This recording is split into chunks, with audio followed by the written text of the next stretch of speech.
Welcome to Self-Powered Healing. I'm Barbara McNeely, your host and the creator of Self-Powered Healing, where we're talking about how you can unleash your innate healing ability. This is the final week of National Podcast Post Month, or as we like to call it, NaPod POMO. Coming up this week, just before the end of the month, I have a healing story for you. You do not want to miss it. It has been a crazy month for me, and a lot of thoughts have shown up as I've looked at disease and healing from so many angles. In today's episode of Self-Powered Healing, I'm going to share with you some of those random thoughts that I've had. Back in 2019, my friend Karen told me about a movie called The Farewell.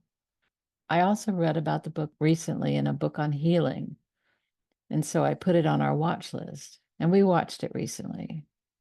It told the true story about a Chinese extended family with family members living in China, Japan, and the United States.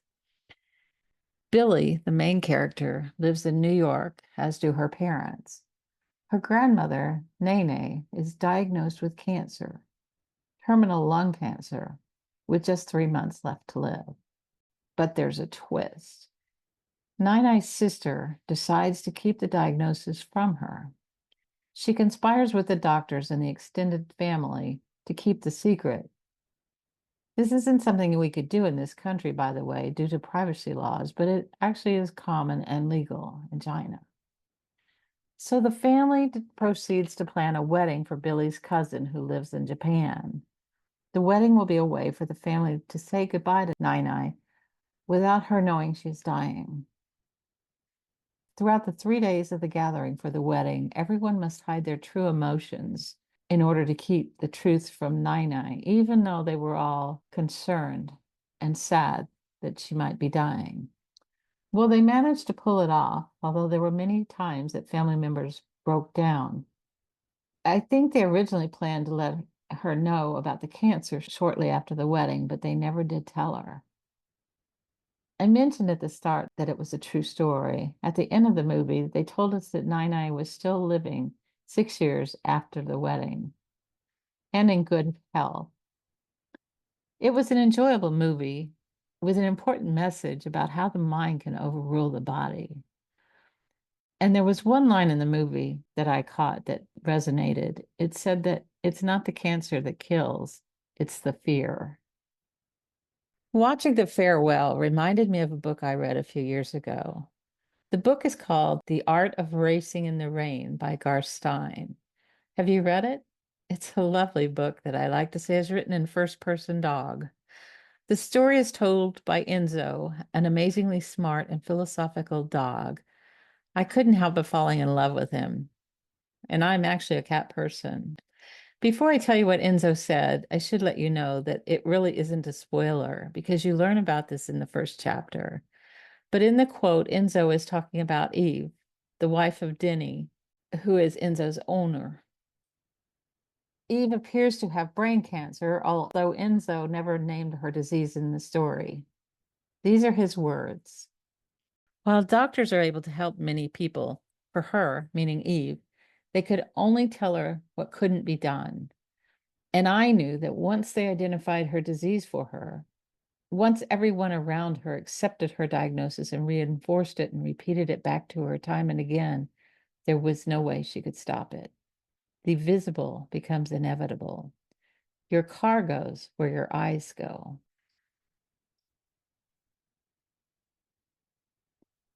In her book, Dying to Be Me, Anita Moorjani says, cancer is just a word that creates fear. Forget about that word and let's just focus on balancing your body. All illnesses are just symptoms of imbalances. No illness can remain when your entire system is in balance. When I think about my own problems with my knees, that word arthritis is used, and it implies all the things that Western medicine can do for knee arthritis and what can't be done. They can give you NSAIDs for pain and inflammation. They can give you a steroid injection for the same purpose. They can offer arthroscopic surgery to trim the loose cartilage, although studies have shown that the placebo surgery is more effective than the actual arthroscopic surgery. And then they can also offer knee replacement. That's about all there is in their wheelhouse. That's what they have to offer. But if you ignore that word arthritis, if you just assume that there's some issue with the knees, then other possibilities open up. Maybe it could heal on its own. Maybe it could heal in response to physical therapy or acupuncture or another modality. Maybe I could even have my own stem cells injected to stimulate the growth of lost cartilage, which, by the way, I have done. But none of that is available to the person who accepts the definition of arthritis as degenerative, irreversible, incurable disease. It's like Enzo said, the visible becomes inevitable. Looking at some of the stories I've read of people who have healed, I'm going to leave you with this observation. Those who heal refuse to accept the absoluteness of their diagnosis. And many of them won't even listen to their doctor's prognosis. They don't accept terms like incurable or 3 years to live or living in a wheelchair. Instead, they have an open mind and they take action. They go in search of solutions, alternative treatments, changes they can make to their diet or lifestyle that can bring about healing. Like the type 2 diabetic who decides that their lifestyle is part of the problem, they make drastic changes to improve their health and ultimately reverse their diabetes. Or the young man I met recently, he had 3 herniated discs in his back and he was under 30. He had about a 2-week period where he couldn't do much of anything except lie around. So he was on the internet looking for other answers than the surgeries his doctors were recommending.